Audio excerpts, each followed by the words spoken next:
오늘 주님께서 주신 말씀은 시편 123편의 말씀입니다. 다 같이 한 목소리로 봉독하시겠습니다. 하늘에 계시는 주여, 내가 눈을 들어 주께 향하나이다. 상전의 손을 바라보는 종들의 눈같이, 여주인의 손을 바라보는 여종의 눈같이 우리의 눈이 여호와 우리 하나님을 바라보며 우리에게 은혜 베풀어 주시기를 기다리나이다. 여호와여, 우리에게 은혜를 베푸시고 또 은혜를 베푸소서. 심한 매시가 우리에게 넘치나이다. 안일한 자의 조소와 교만한 자의 멸시가 우리 영혼에 넘치나이다. 아멘. 다 같이 기도드리시겠습니다. 하나님 아버지, 감사합니다. 주의 음성을 듣고자 새벽 제단 앞에 모였습니다. 우리 마음의 기도와 묵상이 주님께 연락되기를 원합니다. 감사드리며 예수 그리스도의 이름으로 기도드렸습니다. 아멘. 오늘 시편 123편의 고백은 하늘에 계시는 주여, 내가 눈을 들어 주께 향하나이다 라는 고백으로 시작합니다. 하늘에 계시는 주여 라고 하는 이 고백은 하늘에 계신다는 그 정확한 원문은 하늘에 보좌에 앉은 주님, 이런 뜻입니다. 하늘에 보좌가 있다고 하는 것은 하나님이 우리를 통치하신다고 하는 그 보좌라고 하는 것이, 그 앉는 의자죠. 그 보좌라고 하는 것이 왕권을 상징하기 때문입니다. 그래서 하늘에서 주님이 그 보좌에 앉으셔서 이 땅을 통치하고 계신다는 거죠. 그런데 하늘에 계시는 주가 내게 보일 리가 없겠죠. 그런데 내가 눈을 들어 주께 향하나이다. 주님을 보고자 한다고 이렇게 고백하고 있습니다. 2절에는 상전의 손을 바라보는 종들의 눈같이, 밑에는 여자의 손을 바라보는 여주인의 손을 바라보는 여종의 눈같이, 그 다음에 우리의 눈이 여호와 우리 하나님을 바라보며, 종들의 눈이 상전을 바라보는 것처럼 그렇게 우리의 눈이 여호와 하나님을 바라보고 있다는 거죠. 하나님의 뜻을 살피고 하나님이 누구이신지를 알려고, 하나님의 뜻이 어디에 있는지를 알려고 그렇게 바라보고 있다는 겁니다. 우리가 여기서 기억해야 할 것은 우리가 바라본다는 것, 주님을 본다는 것이 무엇일까? 이 시편의 고백을 기록했던 시편의 기자들도 하나님을 보는 사람들은 죽는다, 이렇게 알고 있었죠. 얼굴을 가리는. 그런데 하나님을 계속 바라본다고 표현하는, 또는 종들의 눈처럼, 여종의 눈처럼 그 상전을 바라보듯이 바라보는 이 비유가 가진 참된 뜻이 무엇일까에 대해서 우리는 생각해 보게 됩니다. 하나님은 우리에게 말씀으로 임하시죠.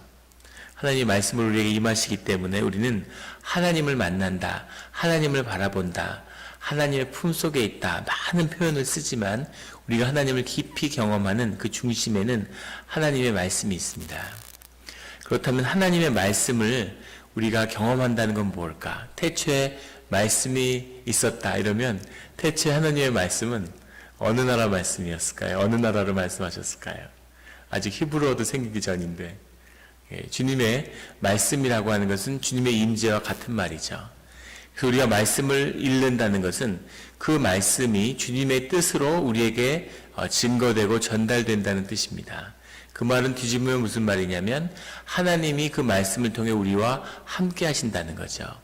성령이 주의 말씀이 있는 그대로 우리에게 증거될 수 있도록 그 말씀을 통해 함께 하신다고 하는 약속이고, 그 임재에 대한 하나님의 우리에 대한 약속인 거죠. 그래서 우리는 주님의 말씀을 성경을 통해서 읽을 때 주님을 경험하게 되는 겁니다. 우리 예전에 쭉 줄 서서 이 말잇기 게임이라는 거를 했었죠. 어릴 때, 학교 다닐 때. 똑같은 말을 받아서 이렇게 두 줄로 서서 귀에 계속 옮기는 겁니다. 짧은 말이지만 그 끝에 가면 완전히 다른 말이 되죠.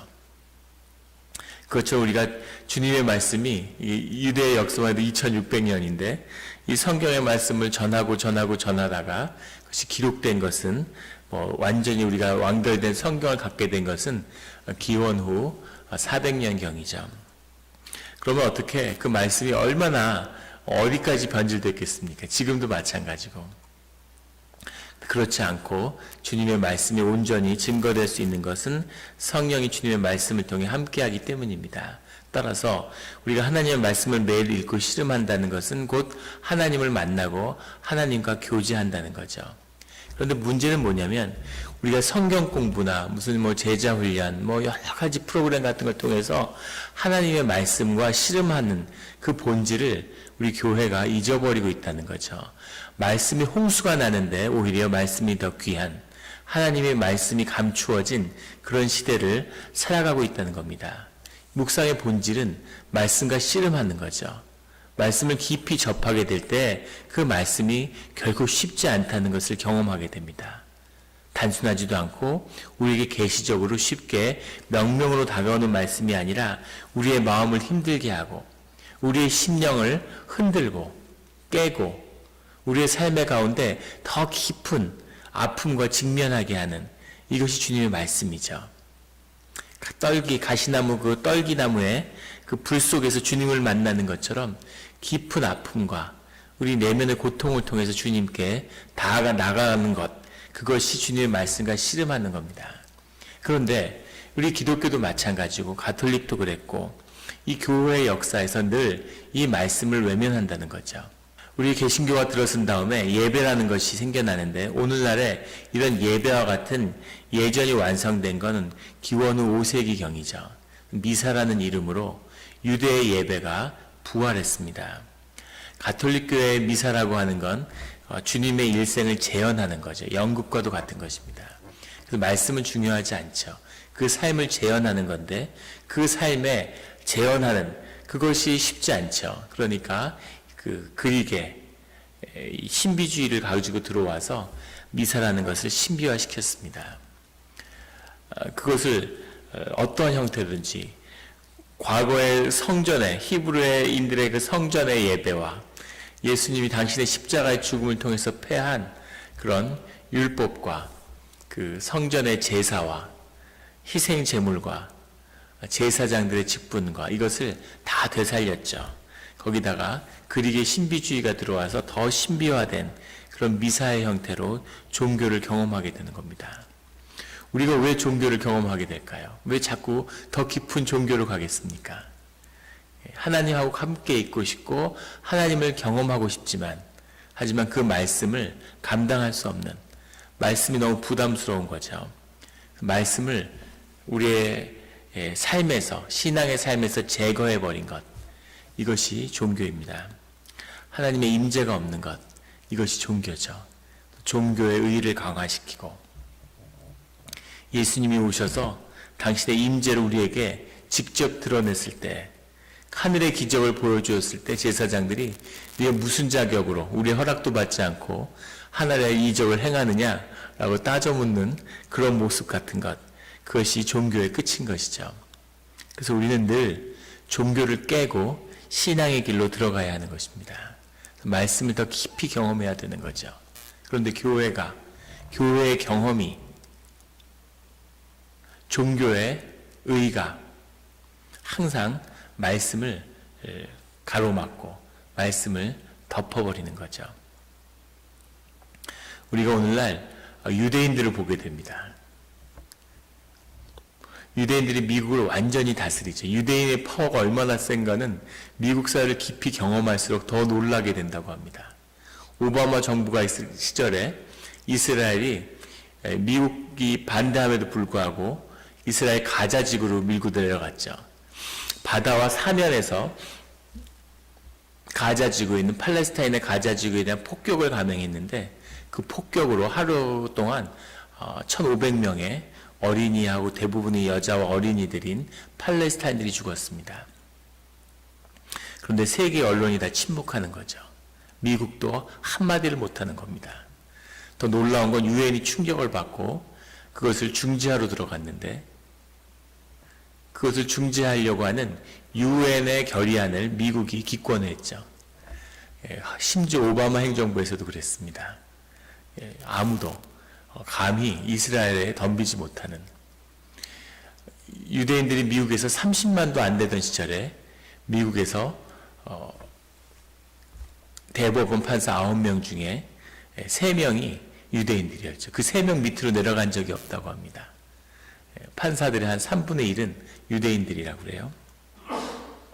아이비리그 교수의 3분의 2가 유대인이라고 합니다. 우리가 알고 있는 거의 모든 언론 기업과 모든 미국 쥐락펴락하는 기업들이 다 유대인들 기업들이죠. 우리가 최근에 하는 페이스북이니 구글이니 하는 난리는 IT 기업들도 다 유대인들입니다.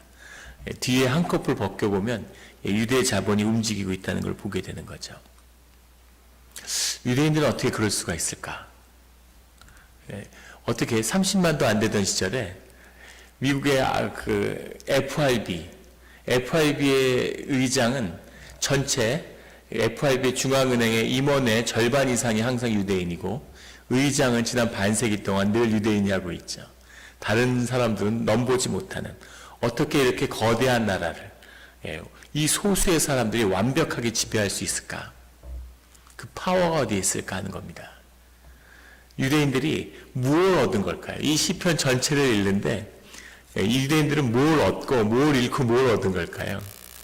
유대인들은 하나님 유대인을 통해서 진정 이루신 게 무엇일까? 유대인들은 집을 잃고 나라를 잃고 자기 고향을 잃었습니다.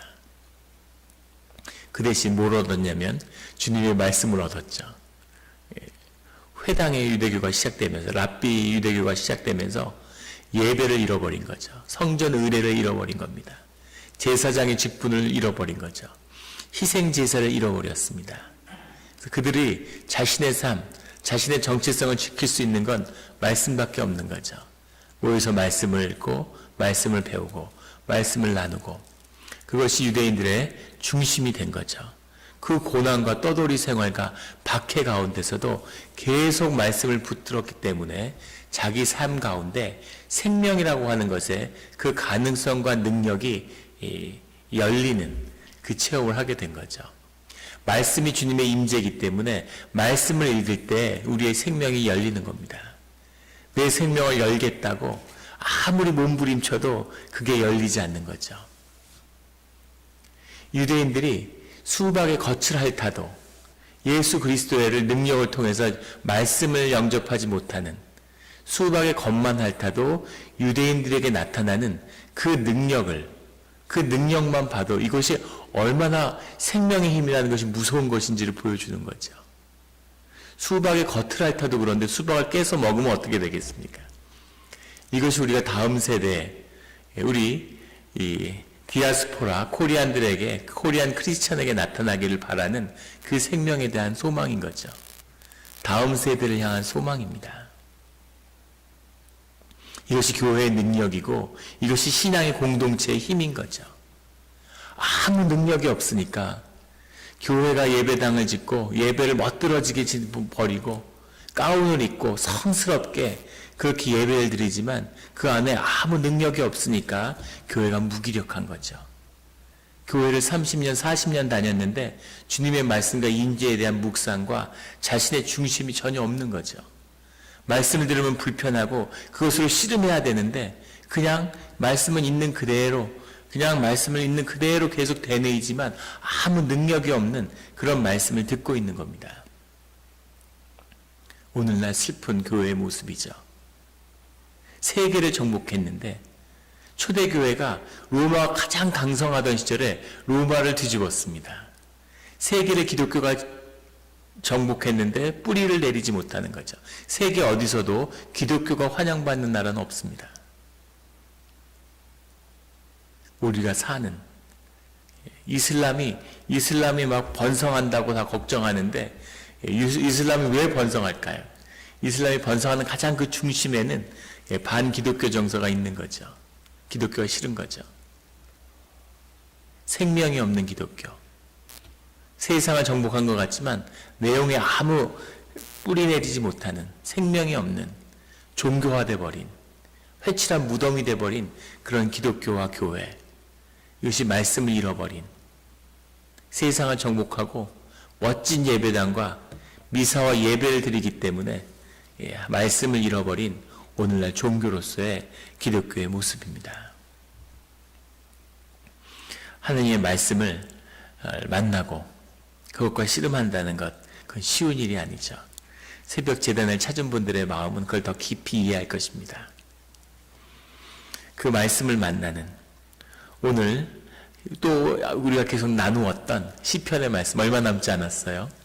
계속 나누어왔던 그 씨름과 그 어려움들, 이 마음에 힘든 이 고백들, 이것은 단순히 밖에서 겪는 고난에서 온 것이 아니라 그 안에 있는, 마음 깊은 곳에 있는 이 말씀과 주님의 임재가 우리의 삶을 왜 이렇게 힘들게 합니까?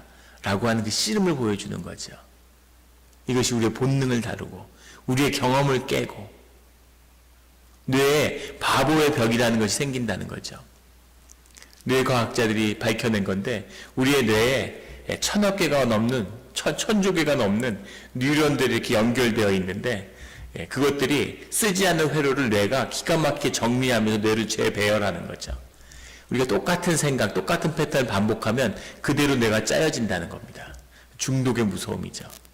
도박을 계속하고 휴대폰을 계속하면 거기에 맞게 뇌가 재조정이 된다는 거예요. 그래서 바보의 벽이라고 뇌과학자들이 부르는데, 어떤 다른 사고를 해보려고 해도 뇌 자체가 그 사고 자체를 차단한다는 거죠. 물리적으로. 그래서 나이가 들어갈수록, 경험에 묶일수록 점점 바보가 되어가는 거죠. 아, 이런 일은 안 돼, 이렇게는 안 돼, 이렇게 돼버리는 그런 무기력한 삶을 깨는, 자신의 생명이 피어나는 그 문을 여는 것이 이 말씀 가운데 있는 것입니다. 이 도전이 우리 앞에 있고, 이것이 이 생명의 문을 여는 이 신비와 이 비밀이 우리 앞에 있는 것이죠.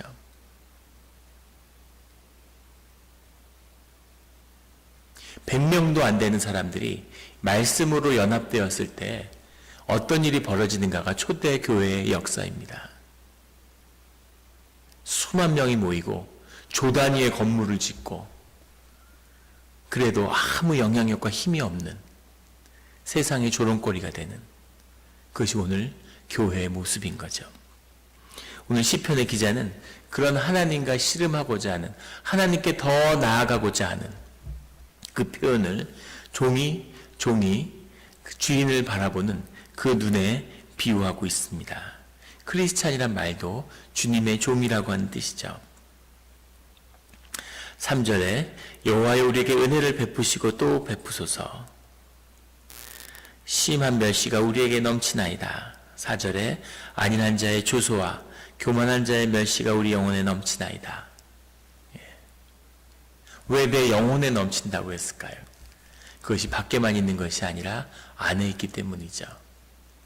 그 10년 가운데 말씀으로 씨름하는, 이것이 힘들고 불편하지만 계속 말씀을 붙잡고 그 안으로 들어가서 하나님과 씨름을 하는, 하나님을 경험하는, 그것으로 우리의 심령이 피어나는 그런 능력 있는 신앙의 길이 열리는 이 새벽 기도가 되기를, 우리의 교회가 되기를, 우리의 신앙생활이 되기를, 그런 기독교가 되기를 예수 그리스도의 이름으로 축원합니다. 기도드리시겠습니다.